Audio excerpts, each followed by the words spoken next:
Hi, today we are interviewing Eileen Bermundo Noyes. She is a personal friend and I just look up to her so much. And we're just going to have fun and talk and drink our coffee. I love straws. Let's go. All right. So here's our first question. What is your origin story? Dum, dum, dum. Origin story. Can you expand on that? Like every superhero has a origin story, right? Your beginning. Where'd you come from? Oh, that. Where are Okay. you now? Yeah. The growth. My origin story. Okay. Yeah. Well, I grew up in California. So I'm Filipino, full Filipino. Grew up in California. I've got 4 brothers. Gosh, I grew up Catholic. I went to Catholic school all the way up until 12th grade. So I went to all girls Catholic school, played volleyball, loved it. Got scholarship there. So so back then, there's no way now that I'd be able to, play. But back then, like I actually was good. So that was fun. That was like not, just if anything, sorry, like especially being Asian, that was not normal. And so this is how I feel like I connect with Stacy, guys. When we met, it was like I felt like a white, I would call it a whitewashed Filipino. That's what my cousin called me. Yeah, coconut. So here I'm playing volleyball. So it was just, I just kind of felt out of place. Like I was the one with like the big, like bangs, like, looking back at my picture, my volleyball picture, all the beachy, like blonde hair girls have their hair all long and a ponytail, and here's like my hair. So that was crazy. But anyways, so I played volleyball, played in college. I went to Cal Poly San Luis Obispo. So what, 4 hours from you, kind of? Yeah. Okay. So so there, transferred to Colorado State, finished my undergrad there with exercise and sports science. And then after that, I went to San Diego State to do my intern, and then eventually got hired on as a strength coach. So I worked with all the athletes there, loved it. Gosh, I'm not sure. It was 1997 where it was my second year there. Uh-huh. So that's when I came to know the Lord. So that changed everything. So when I went from Colorado State to San Diego State, as a coach, I was like not much older than them. Mm-hmm. So it was like this for me. It was all the girls were my competition. And even though I was supposed to be a coach, all the guys were my, like, ooh, I'm checking them out and stuff like that. Yeah. So that's what it was like for me the first year. And honestly, it was, here I'm trying to, like, in the man's world, like with all these football coaches and stuff mm-hmm. like that, I'm trying to like earn credibility, but at the same time, I'm trying to secretly mess around with these guys and not really give these girls the time of day because my heart, and so I don't remember if it was like fully another year.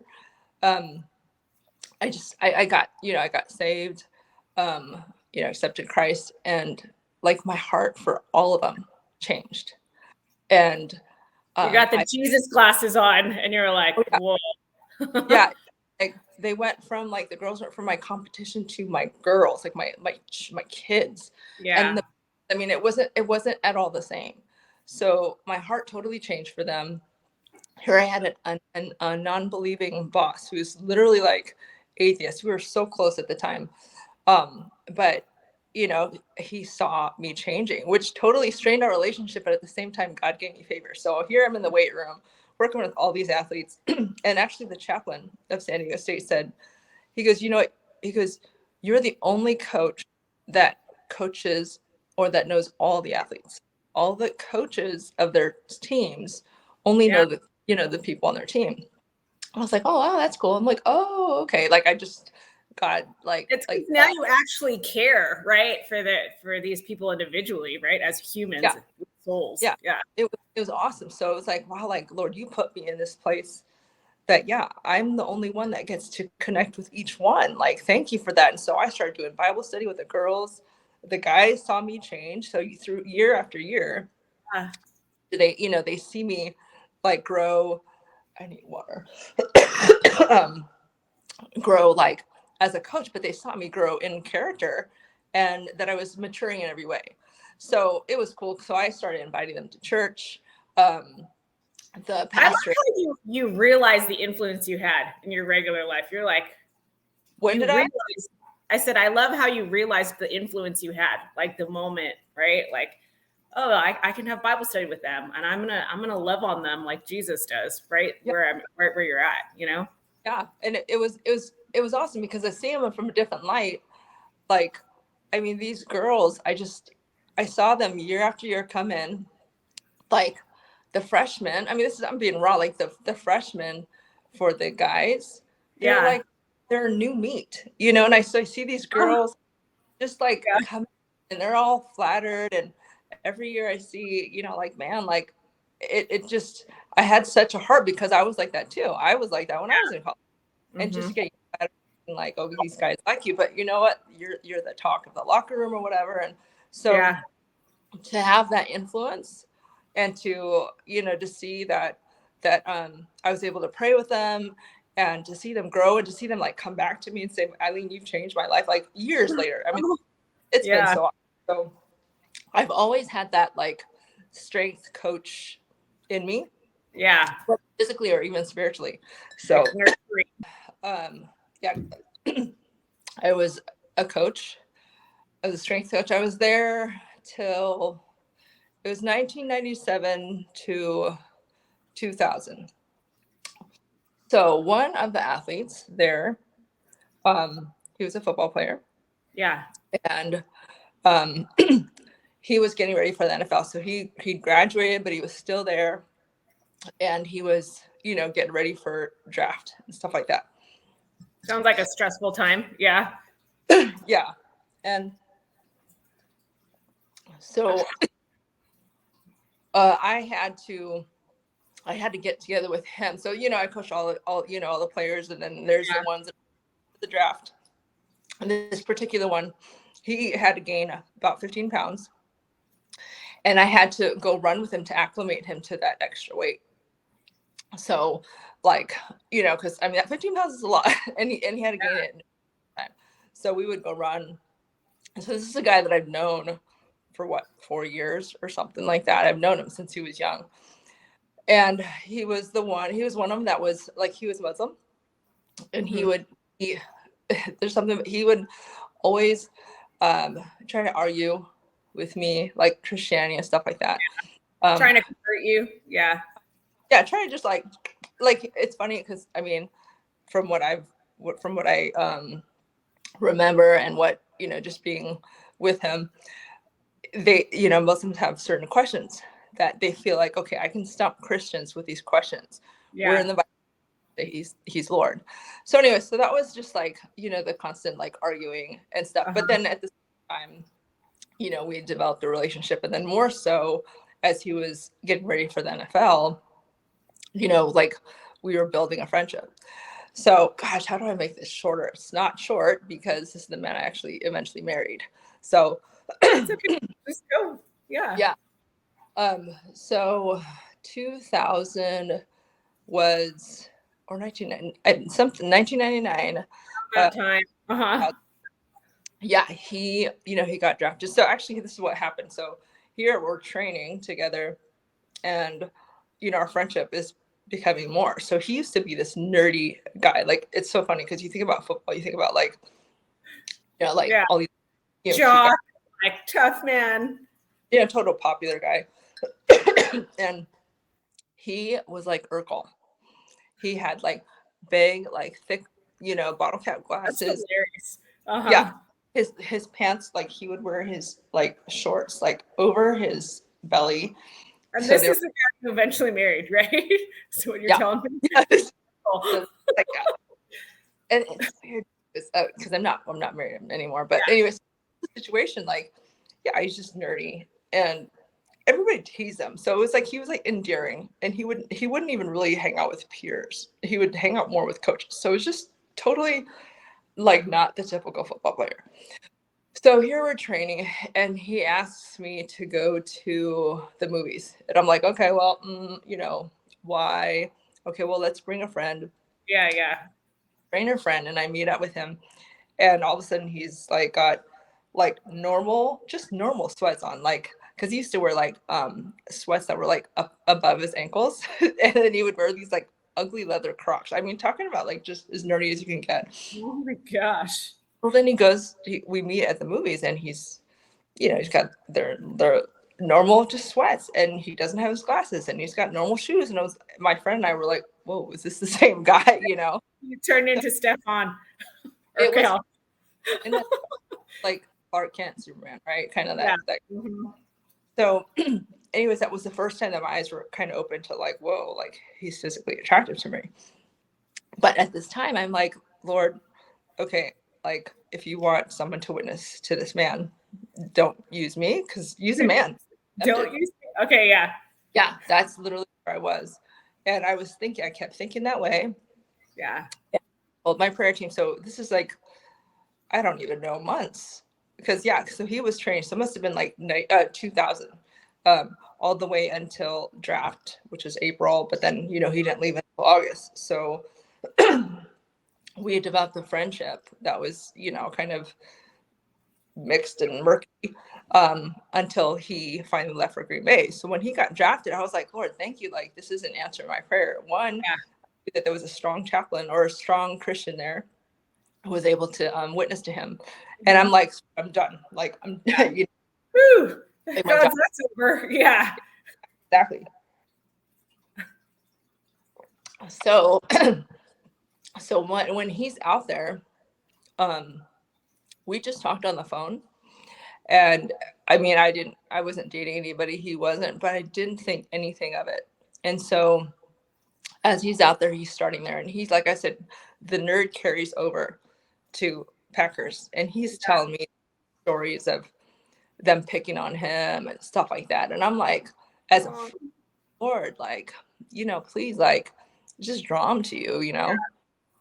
So September of 2000, he calls me up and he says, it's like a competition. He's like, okay, I don't want to tell you this. He's like, but I accepted Christ. And he's like, and he says this, and it's so funny because so basically he did this. He says, well, I'm not going to be like you. I'm not going to be outspoken like you. One, I'm not very outspoken about my faith. Yeah. But he turned out to be probably the most, those obnoxious, like, fully. Let me tell you about, yeah. Uh-huh. Yeah. Like, y'all add Jesus in every, if you ask me football, Jesus, Yeah.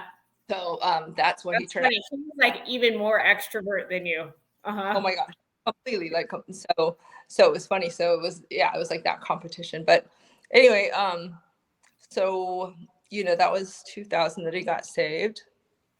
And it was weird because we weren't anything, right? Like, we'd kind of messed around and sorry. No, you're fine. So we messed around, I mean, like I said, I was like, I'd take him out of my life. And so when he did get saved, that at that point, I was thinking for sure, like, oh my gosh, this is bittersweet. Like, I did my job and it's done. Like, I don't need me at all anymore, Lord. And so when he got and then I also was doing a fast from relationships, and I was asking for clarity, like, Lord, like, is he, there where it says, God will do exceedingly and abundantly more than you could ask or imagine. I was actually thinking, I said, it can't be him, because I can imagine how it would be like. That was my mindset. It was like, it was somebody unexpected, right? Like, I don't know. I just felt like I knew what it would be like with him, So but you end up marrying him, right? Yes. Yeah. Okay. I ended up marrying him. And yeah, I mean, we went from nothing to, and nobody knowing, because he wasn't anything, to the next year, like 2001 in August, he's like, he's at training camp. We're thinking to get married, after that season. And all of a sudden he's like, I need you here. We got to get married. And I'm like, there's no way I'm going unless I know for sure God is saying to go. Yeah. And so anyways, God made it clear. It took some time. He made it clear, and we went, like, I put my 2-week resignation and got married. So for all the athletes and all everybody that knew us, they were like, what just happened here? Oh, that you guys were together, right? Like all that. Yeah. Like, I mean, there was maybe like probably less than 5 people that knew, but yeah, I don't think it wasn't like we were trying to hide anything. We just didn't think anything, you know? Yeah, it wasn't publicized. Right. So, okay, so you guys get married, you have kids, right? And yeah, this is a gigantic bottle of water. oh. Oh my gosh. Okay, go. Okay, so man, 16 years of marriage. You know, we are the ones that were like, okay, our plan is to wait like 3 years and have some time together. And for me, I was taking birth control. I started birth control right when we got married, and I did not, like, it was not hitting me right at all. Like, I was like, I feel like it just felt so different. I know, right? I'm like, this is making me crazy moody. Marriage is already hard enough. So I remember, like, we're at the toilet putting the pills in there, like, Lord, yeah, I'm done. You're everything.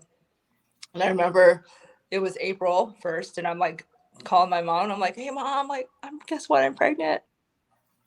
And she's all excited, and I'm like, oh, I'm totally kidding. Sorry, April Fools. I felt so bad. Oh my gosh. Joke was on me. So we had him, 2002, December 2002. And then from there, we're like, well, you know what? I mean, why stop now? So 7 kids later, super mom. When you told me you had like 8, I was like, super mom. I only got 2 and I'm tired. I mean, well, there was one. So I always wanted 4. Yeah. Or 5, you know, because that was how many we had. He wanted 7, 8, because that was his big family. Oh, today's gonna be a long day of talking. I need some cough drops or something. So we went to a conference, Bodhi Bakum. I don't know if you've heard of him. But he was talking about legacy, and he was just talking about, just, you know, what you leave behind. And from that point, I just remember thinking, like, Lord, I'll have as many as you want me to have. And this is my little thing. This is my little vain thing. I said, Lord, I'll have as many babies as you want me to have, but get me back to my pre-baby weight, you know? Amen. And the funny thing is, I literally, every time I would get to that number, like my weight, I would get, it was like, he's like, okay, fine. So I would, oh my gosh. Yeah. I mean, I'd hit that number, bing, pregnant. Way to pray. Wyatt, you can ask. You have not because you don't ask, right? Well, I mean, I was like, I didn't think I didn't think I'd get pregnant that many times. And I didn't think, like, so I just thought, you know, God, because there's that vainness of going, sweet, I'm here, you know, like, no, not for very long, you know, like, because once I got pregnant, it was like, you saw it right away, you know, especially after everyone, it's like, you could tell after a day. So. Cool. I was going to say, do you want to elaborate on, you know, what you're about to build or what you're launching a little, you know, like how that marriage directed you to the season you are in now, right? You're remarried with an awesome husband. You've moved to California, and now you have a heart for a group of women that are, you know, might be facing some of the same challenges you did, right? Yeah. What a gap. I mean, we're talking like, from where I left the story of having all these kids to now, that's a huge gap. But yeah, I guess the fill-in part would be that, oh man. Well, I didn't even say, so we had kids, but here are 2 things. When we had our girl, so we have 7 boys and 1 girl. when we had our girl, that's where I saw that things were bubbling up. It's like God was like saying, okay, we need to get that dross and we got to deal with it. Like the, like just the refiner's fire kind of thing. Yeah. Having the girl revealed, ultimately it came down to this, that my ex, he finally acknowledged that he had a fear of women, and had to do with his relationship with his mom. Yeah. Relation, that kind of thing. Didn't have a good relationship with his sister. And so when that finally came out, and this is, gosh, it's so hard to condense the story, but this is years of tension between us. So she's born, it's tense. So yeah, about the 2-year mark where it was just getting tense. And he finally acknowledged that. And I was like, okay, well, oh my gosh, like we can work with this. This is good. Like we're finally getting, why is there so much surface? Yeah. Yeah. So weird because, people tell me, oh man, once a dad has a girl, like it's all over. Like it's everything. It's like princess, right? Yeah. Else, and he'll be nicer to you. And I was like, when I had the girl, it was not at all like that. I mean, I had to be the perfect wife. I had to be the perfect role model. And the stress level of our home just, increased. And so for him, it was like when he said, like, I have a fear of women. And when I was saying, this is good, like we have something to work with. That's like, wait, I'm a woman. Like, right? Like, yeah, and this is what he said. He goes, but I will never be put in that situation again, or I will never let a woman, something like he had made it out. Like I will not ever let a woman control me. And at the time when I'm hearing that, I'm like, gosh, why? That was so, I don't know. Comment here. But that was a vow that he had kept. And that's, I mean, the importance of words and things like that. And, I mean, we went down the route of basically him thinking that, that women were not created in the image of God. And then with that thinking, the devil opened the door to a lot of deception. Yeah. Long story short, this is obviously way condensed, but he ended up joining a cult, and he left. I mean, for thinking it was for God, it was thinking that he's doing the right thing by divorcing us. Complete deception, right? Like he's living in a box of lies that he built and was believing. Yeah, here's the interesting thing too. I told you he was hardcore Christian. Like even in the football community, people knew him as a believer. I mean, he was a pillar in the community of Green Bay. And he would say this. He would say, guys, like, how do we stick together? We rendezvous, around Jesus. He would tell us that as a family. Yeah. He would say, he goes, you know what, guys? And it's like he just had this like coaching mentality. He goes, even if I stop following Jesus, you follow Jesus. And he would tell that, which is like the weirdest. But at the same time, all things fell apart. To be able to say as a wife and as his kids, to be able to say, we're doing what you told us to do. Yeah. But we are going to continue following him. That's all God right there, right? Like only. Yeah. Yeah. So it's just, so anyway, so that was, that whole thing started in 2017. That's when cult came into play. When I say cult, I mean, some people may not agree, but it was a Black Hebrew Israelites thing. It was women weren't created in the image of God. We were his property. Kids were his property now. Polygamy was okay. The black people were the chosen ones. And so the thought that which is completely not the voice or heart of God, right? Like you just saying those things are like, yeah, that's definitely not the Jesus I know. Yeah. Spirit of religion. Like, I mean, like if you eat pork, you're going to hell. I mean, it's just all that stuff. And, when you're, head covers, he had our head cover. I mean, as much as like, you're hearing it and stupid, this is like totally not God. When you're around it every day, it's hard to not get tainted a little bit by it. Mm-hmm. Or jaded. Yeah. It's like, in the first time hearing about not being created in the image of God, it's like, oh my, are you crazy? Like, that's Christianity 101. But when your spouse, this is supposed to be your head, telling you, God doesn't hear your prayers because you're not created in his image. It's like that, like, who am I then? Like, if an animal's here, am I floating in the middle? Like, it was just like, I couldn't believe how much I was. Such a war in the mind, right? Yeah. Like, it was crazy. So, but God was so faithful, like, to say, like, after 16 years of marriage, 8 kids later, and he's never met our last one. Mm-hmm. So, what happened? You can edit however you want, but what happened was, like, there was a point, 2017, where he wanted to take us to Tennessee, where it's the headquarters, I guess, of the cult. Yeah.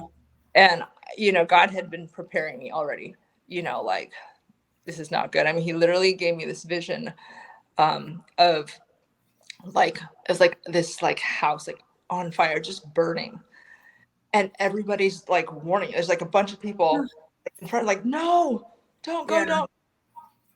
And my ex is like going, no, come on, guys. Like, he's like literally like, come on, like, trying to get us to go. A zombie, right? Like, yeah. At Crossroads going, I already know you're deceived. Like, I cannot leave my kids to their death. Like, there's no way, so that's like, it's like I was one of those, like to me, that whole, like, submission thing, as hard as it was, like, my ultimate thing was, like, all the things that we're going through at the time, I just was like, okay, I am submitting as unto the Lord. Like, even with the head cover thing, like, we would fight, and I'm like, I have to submit, because he's literally to do this as unto the Lord. But once I understood completely about the cult and the Jesus that he was now following, I was able to be, like, resolved to say, he's no longer Lord. I cannot do this anymore. Yeah. And no, I can't agree. I can't honor this. This is not. This is Lord. I can't. This is no longer unto the Lord. Yeah. And so, when he was trying to take us to the cult, I mean, we literally had an escape plan to just step away so that we wouldn't go to this cult, right? So he wouldn't bring us all the way. And also, it's like a wake up call. Like, this is what's on the line here. And so we never went. We were hoping that he would come back around. He never did. And at that time, I didn't realize, like, like, that whole thing about my vainness, where, I mean, literally, God gave me joy in the hardest of times. I had joy. People thought it was crazy. Like, how are you going through all this? And yet you're smiling, or your kids are okay, like, no doubt it was hard. And not for sure. But it was like, to do what God says to do in those times, like, counter all joy, Lord, thank you. Lord, I trust you. I trust you in the middle of this, Lord. Like, I forgive him. I pray for him. Like, all things that covering him. Yeah. Like, I bless him. Like, you can't do that unless it's, like, God's strength. Unless Jesus is with you. It's almost like your modern day Harriet Tubman, right? Like, leading the way, right? Like, it's just, it was only God. And so to go through that, and then to have joy, like, seriously, it was just unexplainable, so wild. But the victory, the triumph, the overcoming, like, not succumbing to the negative thoughts, like, because you love this guy, right? I mean, like, that's so hard, and you love the Lord. It was, and then knowing, like, for me, I was like, okay, Lord, you've given us 7 boys, like that. It's like, man, like, Satan so tries to rob, generation, legacy, from fathers, and just to see how, and I remember reading the scripture, like, even the elect will be deceived, like, like, they'll fall away. And I was like, how does that look? How does someone do, because I literally saw him like that. Like, I mean, he knew the Bible in and out, but that childlike simplicity and that childlike faith like, again, as soon as you open the door for the devil, like snuffed out, like over the. Like, I mean, it can't be joyful. That's my thing. Is like it can't feel good, right? Like, or that masquerading presence, like the religion. Ah, it's insane. yeah, and then it's just, and pride takes over, and it's just like, yeah, logic, like it's that whole thing, like when you see someone given over to their reprobate mind, Yeah, it's like, whoa, like, man, like there's no like yeah. common sense. So I'm yeah, like, I don't know. Now I feel like God, you could encounter him at any moment. So we lift yeah, that up to you. Like you right, can, you will into your heart, right? Yeah. But I'm yeah, excited because now you have a heart, right? You've overcome it, and now you're running towards a book mhm, and everything that God has planted in you to set the captives free, right? yeah, Yeah. yeah. I mean, going through that, I did say, Lord, I'm like, Lord, if I have to go through this, Lord, be glorified. If I have to go this, like, I don't want the devil to steal any more than he's already taken. That was my mindset. And I was like, I was, I, man, that strength and that drive and that determination, like, no, Satan, you're not, like, you're Yeah. not. That's like, you have him for now. By the grace of God, he comes back. But like, you're not messing with me. And when Mama comes out, like, you're not. Yeah. Yeah. Not today, not in my territory, not over my kids, right? Like, yeah. And the way that you have to pray for them, the way that you realize you have to set the tone, like, Lord, I would do this. I'm like, God, thank you for giving me the honor and the privilege to be mom to 7 boys and a girl, to be able to let them see that I'm still choosing joy, that I'm still choosing forgiveness, that I'm not going to play victim, that I'm, that we're going to get through this. Like, Lord, thank you. And so that was my motivation every day, like, I wanted to be real, but Yeah. I just remember like Way the to time. not crumble, like where most people would crumble and lose themselves, right? No, because it would have been easy to be like, oh, I can't believe you did this, Yeah.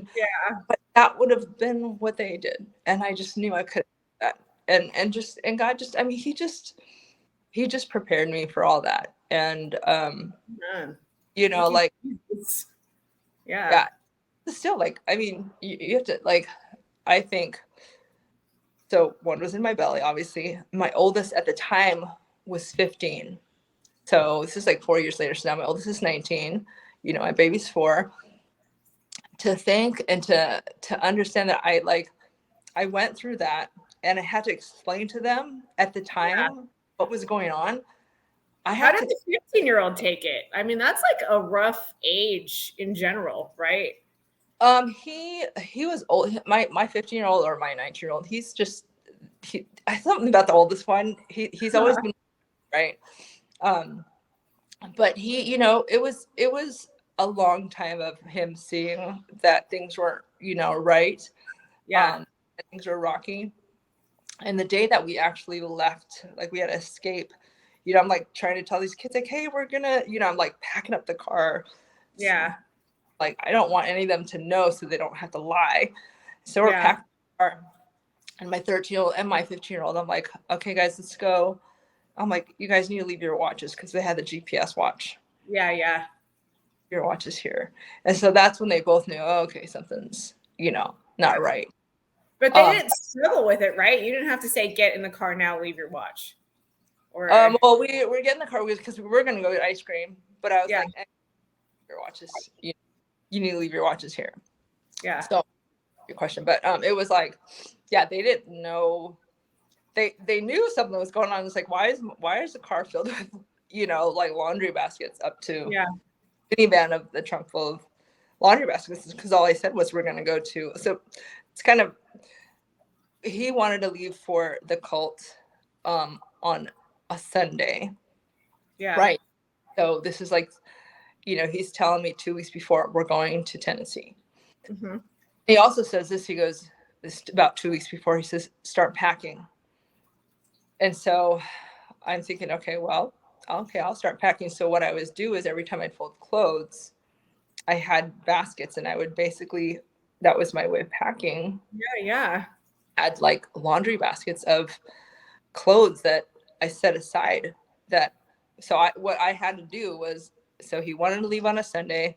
we were already doing Sabbath. So that basically Friday dusk to Saturday dusk, nothing. Like we had to be home.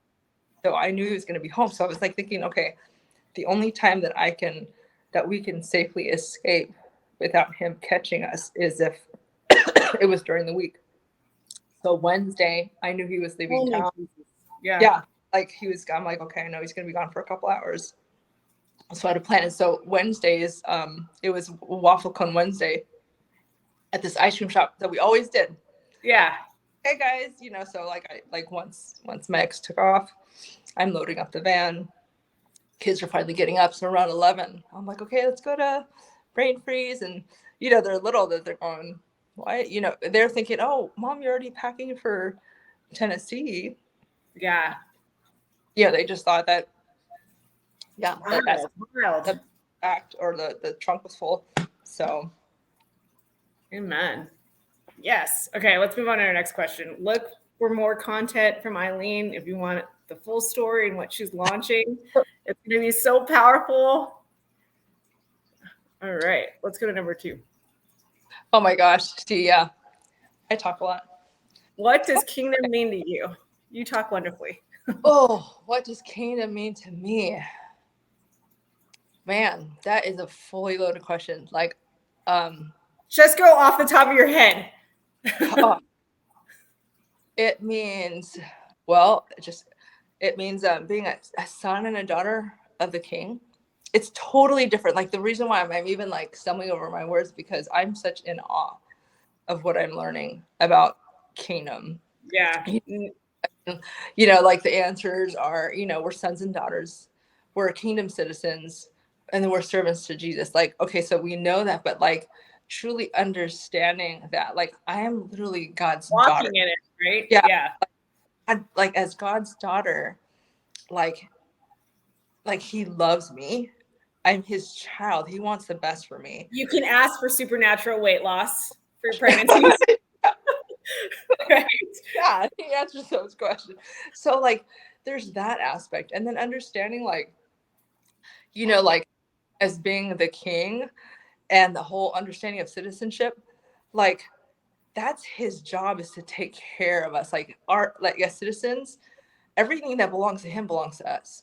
So like it's totally changing my way of thinking. So, like this is why we're even out in California. Like, live in Green Bay, the way of life is completely different. It's way slower, way cheaper. Just, it's almost like 20 years behind the times, it seems like. But in a safe little state, right? Yeah. Like safe and comfortable. Honestly, yeah. I didn't realize how much of why I was okay to be there was because of fear. I didn't realize that for myself. Like, okay, like, yeah, if we lived in California, it's almost like if we're tucked away in little Wisconsin, that we won't have like the stuff, all the stuff, or that, I didn't realize that a lot of it, not all of it, was based out of fear. But, I don't think I would have ever come back to California had it not been literally God saying, to come. Yeah. But to move from that to California, and granted, this is God telling us in March of this year. Well, me going home to my kids going, I think God's calling us back to California. This is March. Yeah. Oh, Mom, okay, what's the time frame? Like, I don't know, a year, 4 years. I don't know. I just feel like God's calling us back to California. That's March. We moved completely by mid-June. So to come out here, lines it all up and you just walk through it. Yeah, to start all over. I'm a stay-home mom. I mean, granted, look, hey, here's the deal. Like, yeah, my ex-husband played in the NFL. So thank God, we fared well. But I mean, even I love how the kingdom gives you, he's just like, he says a thing and you listen and you're like, okay, I lay down all my plans and I'm going to run after you. Like that's when you grasp that concept, you're like, none of it is my will anymore, period. Right. Yeah. I mean, there's no way I would have done this without the Lord. I mean, even like to think, I've got 8 kids. My husband's has 7. I mean, to move to California, to move to where we moved had it not been for me to truly understand and embrace what kingdom is, I would be absolutely stressing my brain out. Like, yeah, a you hot know, mess. yeah, completely like a hot mess. Like it would be like, no, we got to go back. Like, no way.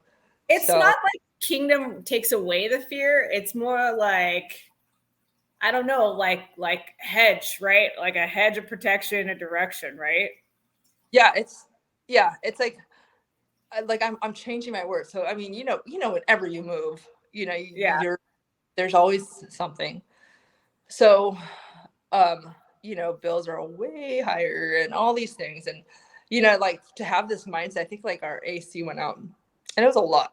It was a Man. lot. And I'm like, okay, Lord, well, your AC went out. So thank you for that you provided. Like it's Yeah. like it's all yours. Like you brought us here, Lord. Yeah. You For made real. it.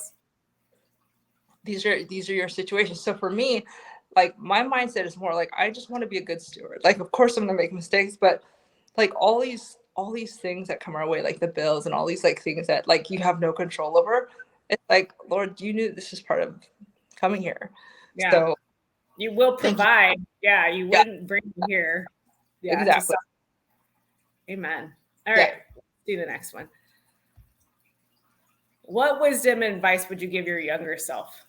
So 16, 21, 30, anything off the top of your head. If you could see little Eileen back in the day and you could time warp and be like, hey girl, here's the best advice for the future.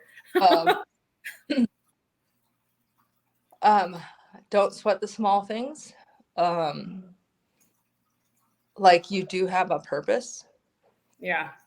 and like keep your eyes on the Lord, because all these other things around you are like constantly changing, but you're good when you keep your eyes on the Lord. So I would tell my younger self to follow Jesus, because for me, like, man, my younger self, like I made decisions out of fear. The one thing that I loved volleyball, right? Yeah. But that decision for college, that was based out of fear, because I knew I wanted a scholarship, Yeah. get recruited. I that's the one area where I feel like, man, I regret my decision. Like I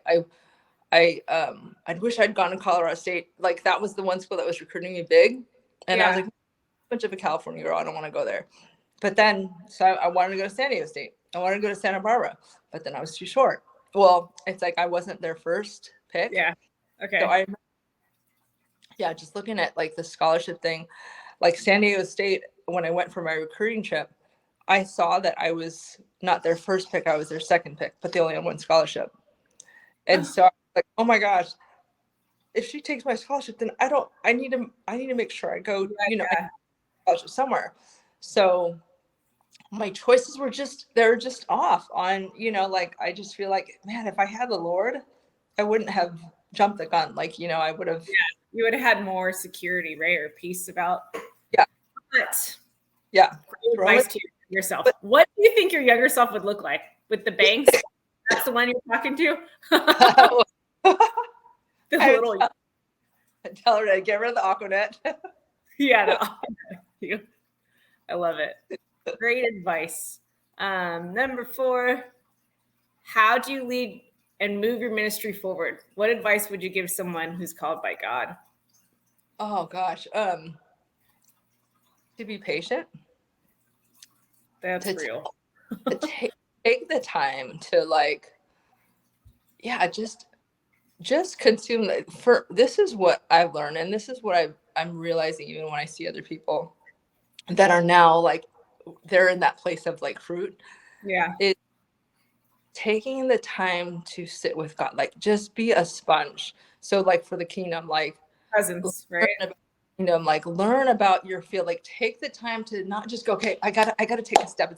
It's gotta look like action, like running, like is taking in wisdom from, whatever field that you're in, whatever thing you want to go to, like find those good mentors, find that good wisdom, like through the Bible, through, books. Like that's not doing nothing. That is doing a lot, because when you start filling yourself and you're pouring into yourself, it eventually starts coming out. And so for me, I'm like 3 months of going, I'm not writing, shoot, I'm not writing. And all I could do, I mean, literally, and you know how it goes, like, especially out here in California, because the drive is longer. Yeah. I'm like, I can't do anything else, but, like, I'll just listen. Fine. So I mean, I'm just like, even on the plane ride, I've been on the plane a lot, and I'll just to stuff that it and keeps me. God honors that stuff, Yeah. Yeah. So I would say, like, be patient. It's that seed time harvest, and then love out whatever opportunities you have, who you have, whether it's for me, like right now, before my big field of favor comes, like, I am to love my husband well, I'm to love my kids well, Absolutely. people who aren't like my, like, because my heart is for high profile, like, pro athlete wives. I mean, that's where I've been. It's a weird dynamic. I mean, I didn't even realize, like, I was just talking to someone. He's like, it must have been like awesome, this and that. And I'm like telling him, Yeah. well, Far from that, right? yeah, there's like, but so when I was saying stuff, he's like, oh man, I didn't even think about all that. Like, yeah, that's got to be stressful. So people just don't understand. So that's my heart, because how can you, if you think it's all glitz and glamour, then you're not going to get compassion. Like, I mean, yeah. So and you have such a unique perspective, right? Like, I can't relate in that area, but God's given you that, that sphere of influence, Mm-hmm. You know what? I've always, like, when I got into the NFL, the one place that I always connected was in Bible studies. Mm-hmm. So there was a chaplain's wife that would do it, or there were, times when we were able to lead. And every year that I was in, because we were in for 9 years, which is a long time for NFL. Like, my heart, just like with, the college athletes, my heart would go out to these younger girls. And it was like, Lord, like, wow, like, even though it was only my 30s or 20s or 30s, like, wow, like, I am one of the older ones to teach the women, just to teach the younger ones how to love their wives, or love their husbands, love their children. And I like that calling. I also wanted to be a chaplain. Like, I was hoping that when my ex and I were done, well, at the time when we were married, I chaplain for a team. And when you see that dream, like, because of like sin and other things happening, I remember like going, Lord, I always wanted to do that. And I see that dream like going away. Like, I feel like God has given me this opportunity again to do it. And that's what I'm declaring, because in your own way, like, it might not even look like the traditional chaplain sense, but everything that you're called to do and walk through, it's like a ministry in itself. Seriously. Yeah. Like, I'm hoping, like, big vision. I'm being bold and a step of faith when I say this. So, like, before, when that chaplain said, Eileen, you get to talk to all the different athletes and all the different sports. Yeah. For me, by the grace of God, that my platform starts with football, goes to basketball, goes to baseball, goes to soccer, goes to all the sports, that I want to raise up women who can help the women in their dynamics, because it's different. I mean, there's of course, a lot of the same stuff. Yeah. But there's a lot of things that, like, I can't totally understand baseball, like the travel schedule, like cheating aspect of things, from like basketball to baseball to football. There's the opportunities are less. I mean, for example, like football wise, it's only, hi baby. There's only, travel is like a day. Like, the day before, you come back right after. Basketball, I think you're gone weeks at a time, or baseball, you're gone weeks at a time. So to have is another, so there's different dynamics, but that's my heart, is that God would open the doors, like that for me. Reach out and just, I kind of see it as like, are you a Marvel fan? Yes, of course. Okay. Who isn't? Like Black Widow, right? Yeah. Like Black Widow. Yeah. And all the other Black Widows. Right. Yeah, like that red stuff. Like, that's what I see. And so good. That's a perfect analogy. I love it. All right, let's go on the next one. How does God talk to you? How does God talk to me? Through music, for sure. Like Like worship music or secular music? I mean, like, I don't want to limit God. Both. Yeah. Kind of worship music for sure, but there are times when, like, you know, those like love songs. Yeah. It's different now. So that it's always like, what songs? It's always like to Jesus. So that's those times like, oh, like, and it's not like sexual, nothing like that, but it's just like that, like love. It's like the pure love, like, Yeah. no, it's you. I journal. So I pray and journal. And what I was taught a long time ago is like when I would pray, you know, it'd be like, you know, the Our Father, it'd be along those lines, that kind of like that pattern. And that whole time of like, there would be a time of waiting on the Lord. And so I would literally write my name, Eileen, comma, and it'd be like, God speak. And so I would do that. Like I would just That's powerful.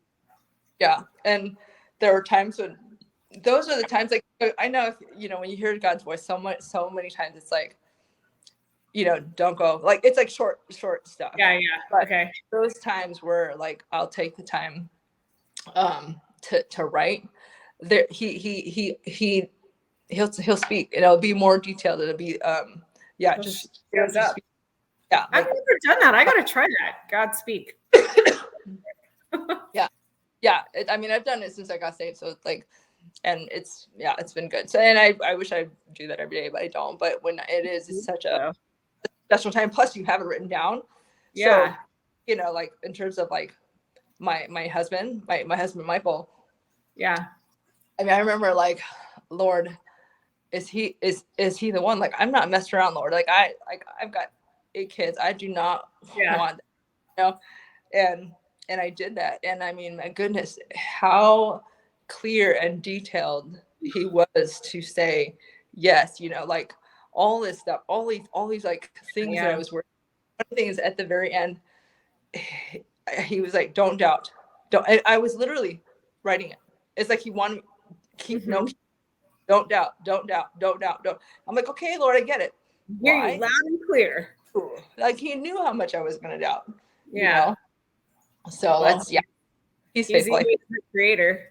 Okay. No holds barred. What is the great God dream? Like, I think I kind of told you, just reiterate it then. So is it like reaching like the Black Widow awakening? And freedom? You know what? So I have my book, my first book, is unless he changes it, it's called The Sideline Life. And that meant for, you know, the high profile wives. But I know that God is going to use it like for anybody.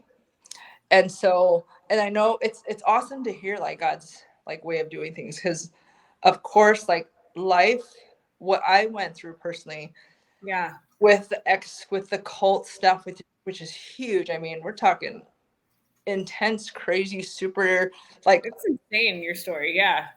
Demonic, all that stuff. Like I thought that was going to be the first book, but God is saying like, no, like that's strong. Like you can't come on that. Like, it's like, here, this is where you start. This is where you start building trust. You know, this is you, like, it's just like the invitation. Like, okay, this is You're me. This is who you are. This is, your story. Yeah. And so the next one will be, you know, about cult, but like the big dream, like, I mean, I just want that follow through, which, you know, of him being glorified, him, like, I forget. I mean, really, that was such an intense time. Yeah. And I don't wish that upon anybody, because it was crazy hard. And at the same time, I don't regret it because like God is so faithful. But like, there was a time when I remember like going from survival to being stable. Like, you know, the kids are good, everybody's good, like everything. Yeah, we were just at a good place. And then pretty much before, I think it was like 2020, where I mean, it was like I was just living, like I was just taking surviving, right? Well, like I wasn't even surviving because it was like we were good, but I felt like, God, like, do you have more for me? Like all that was that it? Just so that I can go about my laundry and, you know, and not that that's bad, but it was like, there's got to be more, Lord. Like, are you going to use this? So you just almost felt like, wow, that's it. You know, like I got through it, and yay, people who know me. I love it though, because God's like, here's your giant teddy bear. There is more, right? Like, yeah. And I don't know. I just want to be obedient, and I'm just excited. I don't like, I know it's going to be bigger than what I'm like realizing. Heck yes. Yeah. But I'm excited. I just, for me to be able to go, whoa, like I'm gonna write a book. I've always loved to write, and to see where that goes, like that's cool. I don't know. Like that's That's like a great Holy Spirit adventure. God, I don't know, but let's go. You know, let's go. Yeah. And like, hey, you know, people have said, you know, in like different prophetic words too, when they come, you're like, how is that going to happen? You know, okay, you know, like Jesus. Let's go to number 7. What are some of your greatest challenges in this season? Greatest challenges is for sure balancing out. Well, greatest challenge is for sure like marriage. To be totally honest, like, yeah, you know, we're a new marriage. It's only been a year and a half, like 2 years, and you know, I think for me, there's pressure, or I put pressure on myself. One, because I was married already, and that was in such the public eye. Mm-hmm. Everything has been in the public eye, and so for me to even get married again, it's like I've got not like you know, the same public stuff, but like, you know, a million eyeballs on you. yeah, and it's like, you know, you're not given the same opportunity. No one. If I can like look at all my friends, no one was there to scrutinize their first years of marriage. Mm-hmm. But for me, even with my friends, some more than others, it was because they were so protective of me and my kids. To have a new scene, that's a lot of pressure on him, and a lot of, you know, like people are looking at us as if, and even me, as if things are supposed to be perfect off the bat. Like, yeah, you know, and if anything, it's going to be hard. Both are coming from, you know, divorces. We're both, so there's just a whole lot. And then also for me, going from married to single, and that you can do it, knowing that God gets you through. There's that part of like you have something to compare to, which is wrong, because you know, it's like it's not a like, comparison thing. Yeah, it's not a comparison thing. You know, no, like, you know, yeah, it's like it's like going like it's tempting to think, I've done this. I don't need a man, you know. So I'm like, God's reminding me, like, every good gift is from him. He's God's gift to me, you know, like let me be thankful for him. And you know, the greatest challenge is actually the greater challenge. So here I don't want to say boastfully, but with what I'd gone through, and to like know that, like, wow, like I forgave, like I am not bitter, you know, and all this stuff with what I went through. But then to, you know, I'm thinking that that's like this big feat, you know, but it in a sense, it's easy. It was easy for me to forgive. It's easy for me to pray for this person who I knew I wasn't ever going to really deal with. Yeah, for sure. But to like get in a fight with your spouse and to pray for them, and then like, even if I don't feel it, or if I feel like it's not going to be reciprocated, I gotta like love on this person who I'm dealing with on a daily. Like that's weird. You know? And I'm also like, I've trained myself then to do right, to focus on the Lord, even in the worst part. And then here, God's given me this gift. And I found that my mind started going back to worrying, complaining. You know, like, oh, like, no, stop. So I have to retrain myself. So it's like, yeah, the things that you think that you're so good at, like, you could like, it's almost as if it never happened. So I have to like marriage is a roller coaster regardless, right? I'm 12 years married and I'm still like, how do you communicate better? How do you communicate better? Like with Jesus, right? It's the marriage is unto him, right? Right. Yeah. Exactly. Amen. All right, let's go. Number 8. What is your greatest failure and what did you learn from it?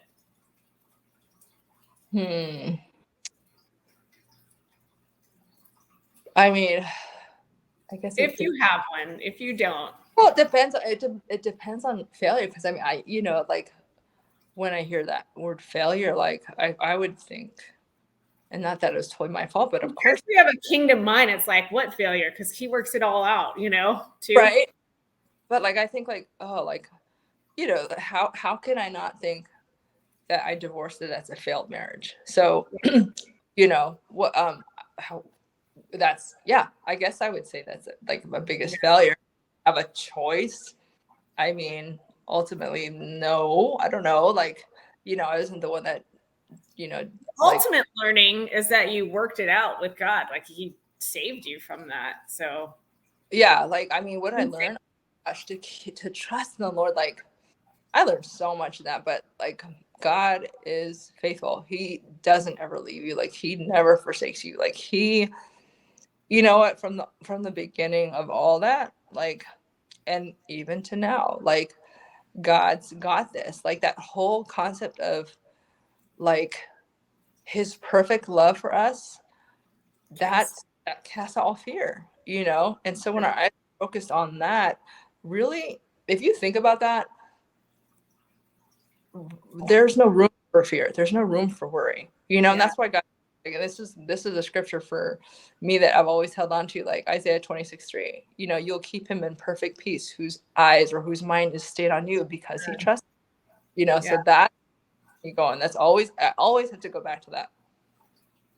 Also with your testimony, it's like, well, you walk through that, there's nothing you can't do now, like you're unstoppable. I must say, I mean, you think that, but then, of course I said that. It's like, here I'm married and I'm like, like crying and worried. But no, I mean, I will say that, how can you not go through something like that? And then like,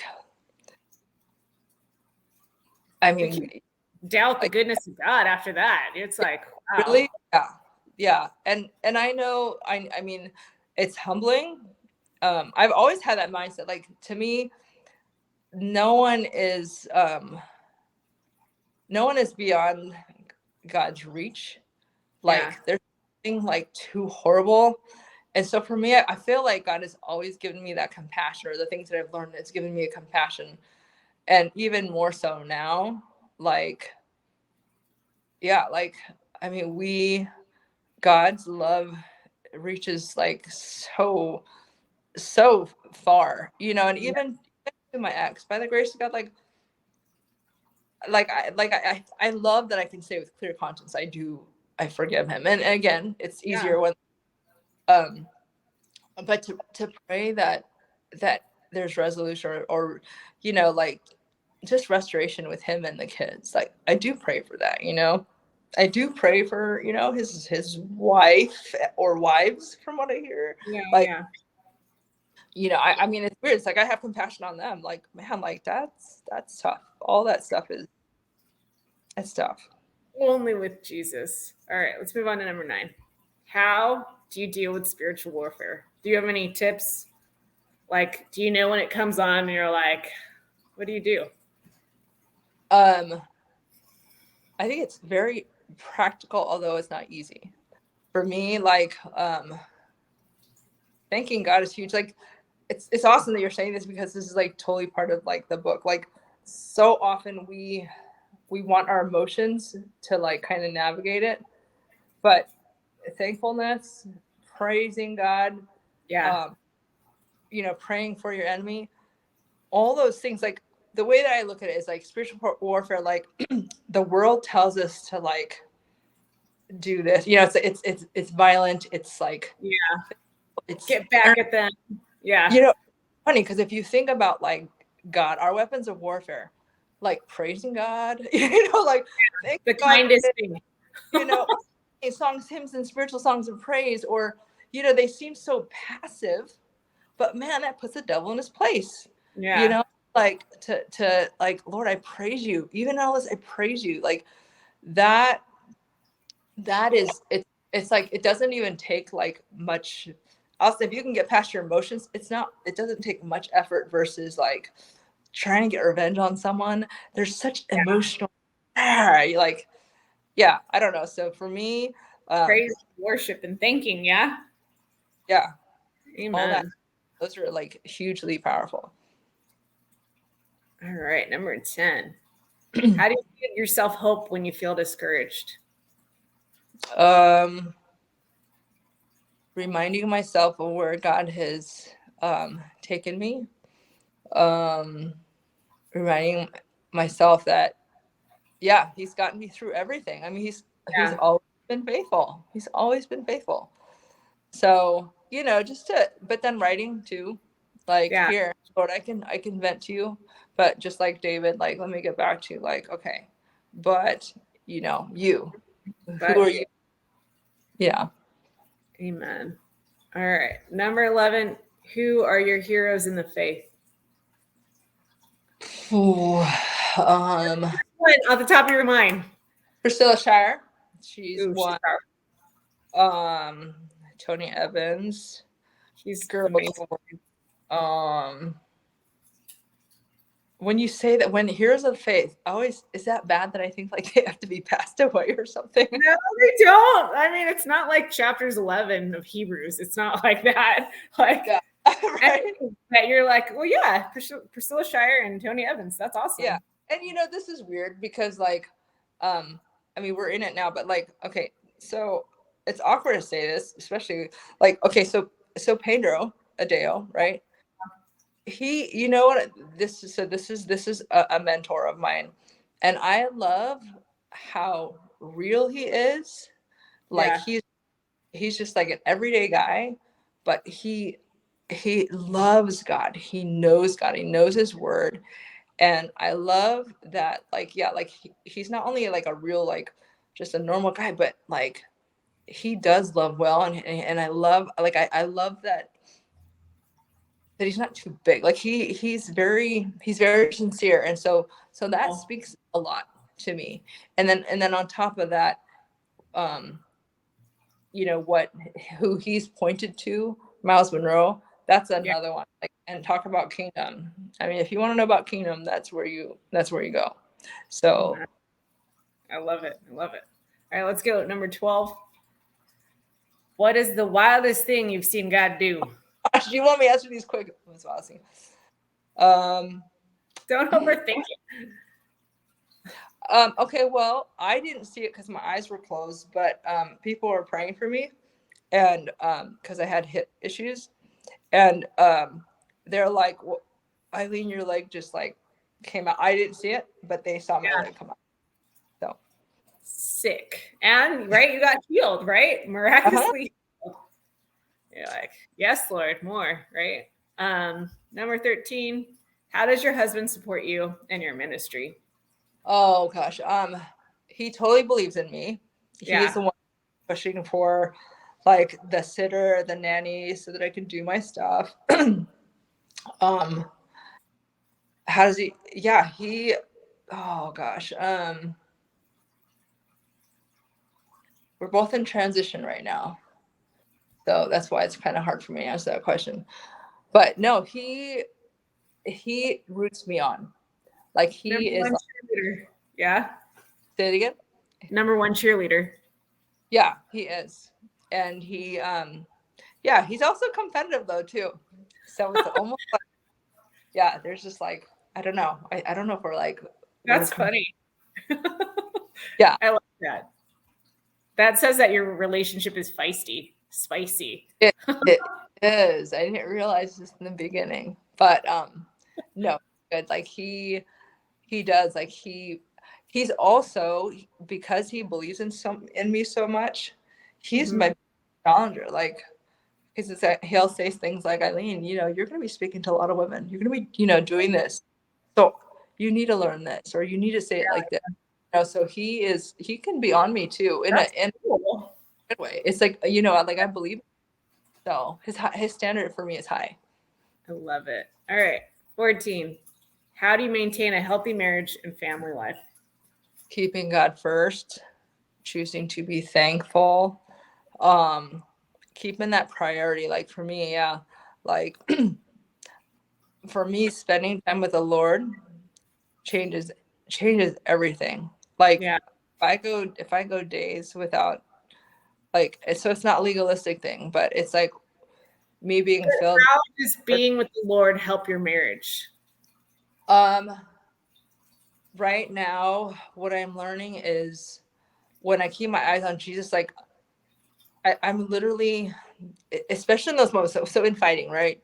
Yeah. Like if I can stay in that place where I'm like almost like I'm literally like communing with God, where, you know, like let's say, so this is what happened actually. So, you know, we weren't, it was tension and stuff, and in the morning we're like lying in bed. So I didn't sleep. I'm gonna be real. I didn't sleep in the room that night. I was just irritated, you know, and totally like, you know, I let the sun go down on my anger. So I'm sleeping somewhere else. And so obviously we're both like, you know, upset. And in the morning, like I was like, go back in the room.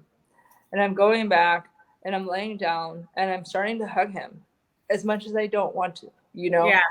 And literally God is saying, you stay right here. Like I'm hugging him, and this is not like anything sexual. It's like holding him. And God is like talking me through, going, you hold him, you touch him, like, you know, just like, That's powerful.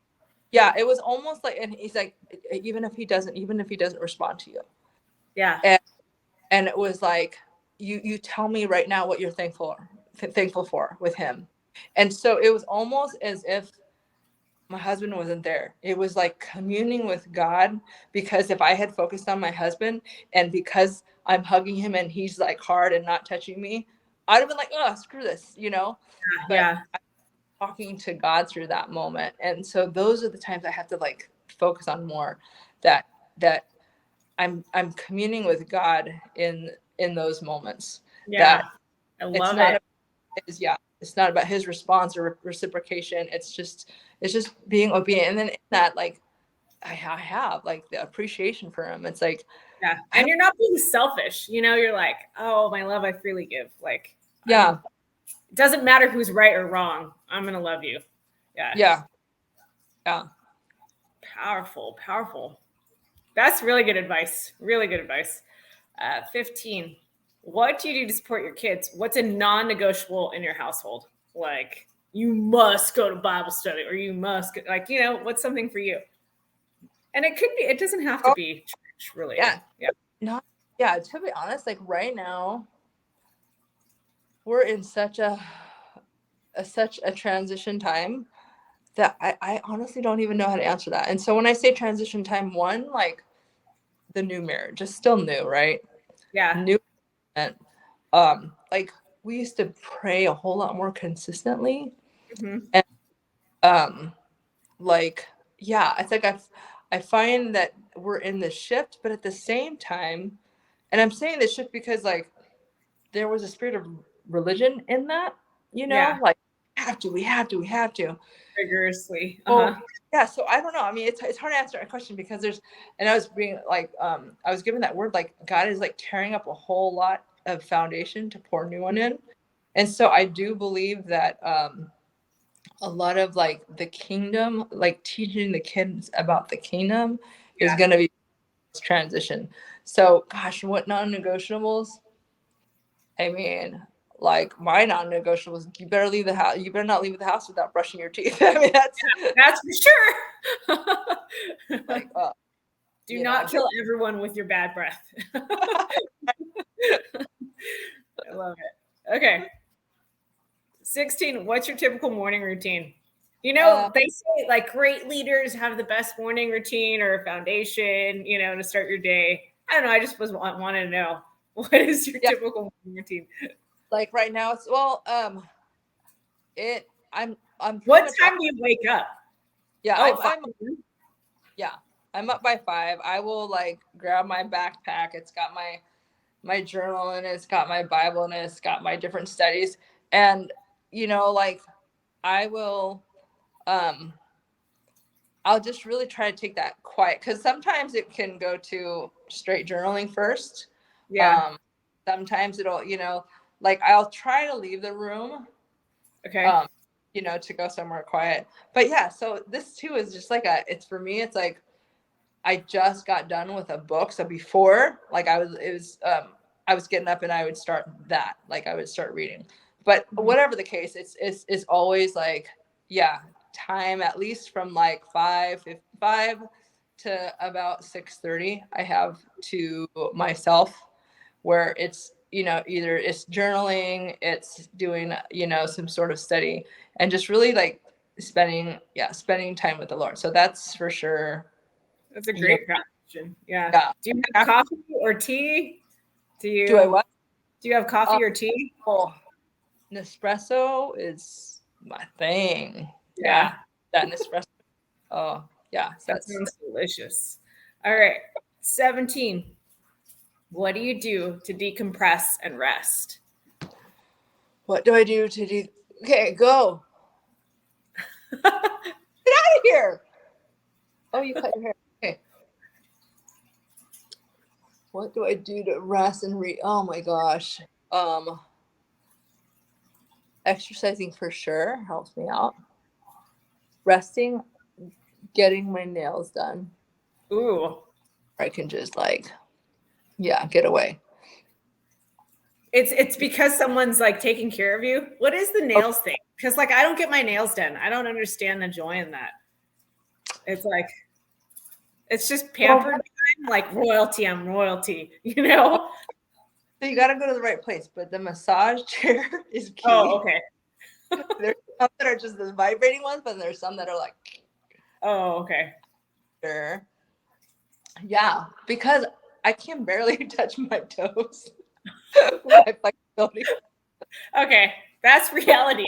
And I don't like, no one, no, I can't. It's just like making it, like when you make your own salad, it's just not as good. It's the same thing with nails. Like when someone else doing your nails for you, it's like, it looks way better. Okay, I get it now. I get it. When you're out here, we're gonna have to do our nails together. Yes, you're gonna have to show me this luxurious nail thing. Okay. Who do you do life with? Oh gosh. Okay. You know how they always say, you know, you can't do life alone, you know? You know, Marco Polo has been such a blessing for me. So when I was first introduced to this Marco Polo thing, so Marco Polo is like when you get to like look at your phone, you click on someone and you're talking to a friend. So this thing I do. So I'm talking to her, but I'm recording it so that when she has the time, right, she'll go back to it. She could pause it when she wants to. And so for me, it was always been weird to look at my own face and talk. But once I moved to California, I was like, I have to do this because I have really, really good friends in Wisconsin that stuff our schedules we can't do. So I can't do life without Marco Polo really, because I can see my friends' faces and stuff like that. And there's just interaction that way. But also like there's just that community, which I can't say. My 100X community, like I can't, it's just been awesome outside of like my core group of friends, which is only like, you know, 3 or 4 or 5. Have a community where I'm like developing relationships with like-minded people, and there's that sincerity of wanting to see each other do well. So powerful. That's not normal. And so I love that. And it's like I love that it goes beyond like geographics. Like I know people in Canada and Australia. Thank God for technology, right? Thank God. Like crazy. So, and these are people that like when I see them, it's like, wow, like, yeah, it's just sincere and genuine. So I really appreciate that. I love it. All right. What is your life scripture? I already told you Isaiah 26:3. Yep, that one. He will keep you will keep him in perfect peace, whose mind is stayed on you because he trusts you. So that is like literally like anytime in any situation, if I'm frazzled and if I'm like irritated or whatever, it's because I've taken my eyes off the Lord. So once I get back on him, it just changes everything. Like, you know, when you think about God, you think that this is the one who created everything. This is the one who knows everything. This is the one who is in control of everything. This is the one who loves you.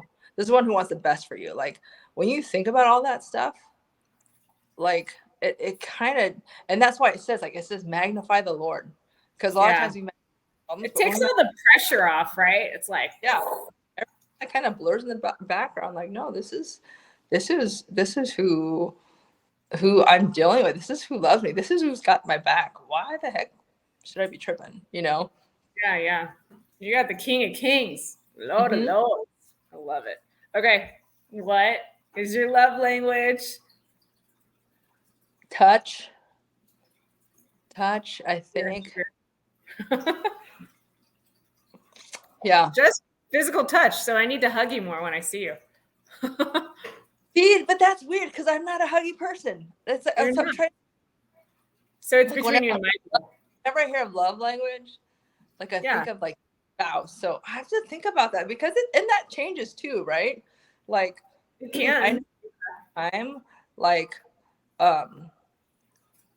words of affirmation but when you think, like, I don't know what, see, this is the thing. This is an interesting thing with words of affirmation.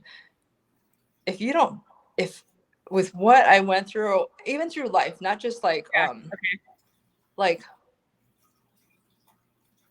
you don't believe people, like, you know, if someone says something nice or something, like automatically to fight it, I'll go, they're just saying that, you know? So I do that too sometimes. Why do we do that? Like, why can't we just receive it full, like, for what it is? It's like getting a compliment, right? Totally.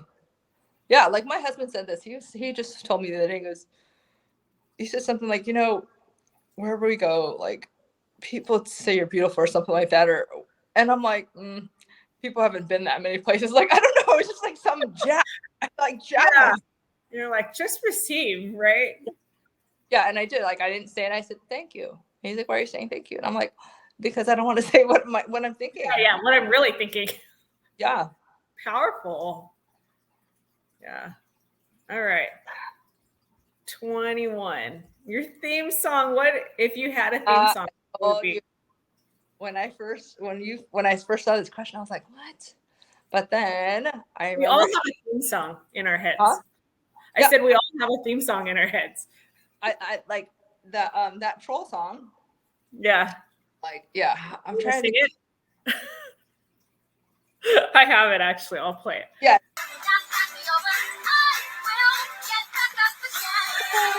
That's the devil. So devil, right? Like, yes. Yeah. And I like when I was going through that hard time, like in the first, like the lyrics in the beginning is like, oh man, they're all depending on me. That's that feeling that I got. Is like, you know, that's how I felt. So it wasn't like just like this like fun song. It was literally like, no, like people are depending on me right now. Like I've got this and I've got to do it. And no, I'm not, like, yeah, keep knocking me down. Because so one thing that you knew, but when you have a whole bunch of videos made on you telling you how crap, like how you messed up your marriage, how you were a gold digger, you know, all that stuff, like that's a lot of knockdowns that, you know, if you don't know how you are in Christ, my goodness, that could really get you. So that song is as like lively and jokey as it is, it's like, no, it for sure, that was my song.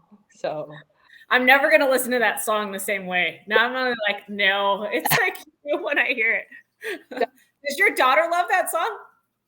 Oh, she loves all those songs. Yeah. Oh, you bring up my daughter. See, like, yeah, my daughter so I've got one. She's 8. Like, even just here, as soon as you mention her, she's such a dancer, which is so not for me. Yeah. But just like see her dancing to that song. But she's, like, she's such a blessing. I mean, all my kids are a blessing, but to have a girl, because I didn't even think I was gonna have a girl. Like after, like they say that the percentage of having the opposite sex goes down with everyone. So I'm like, yeah, I'm never gonna have, and that even, I didn't even like people will ask you, oh, are you waiting on that girl? I'm like, no, I just got pregnant. Yeah. God freely gives, right?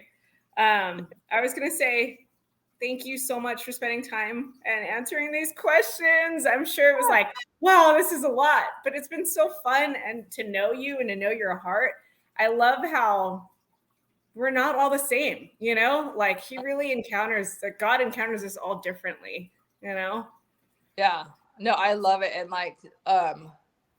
like Stacy, I don't know, like, sometimes when what were you saying in the beginning? Like, oh yeah, you're us, like we doubt ourselves and we are like your spirit and how faithful you are to be like a friend and a prayer warrior. Like you are one of them that like are in that circle. And I love you. You've been such an encouragement to me. Like you probably don't even realize it. And so like, I'm excited to just like have this time finally to do this, but it's just fun.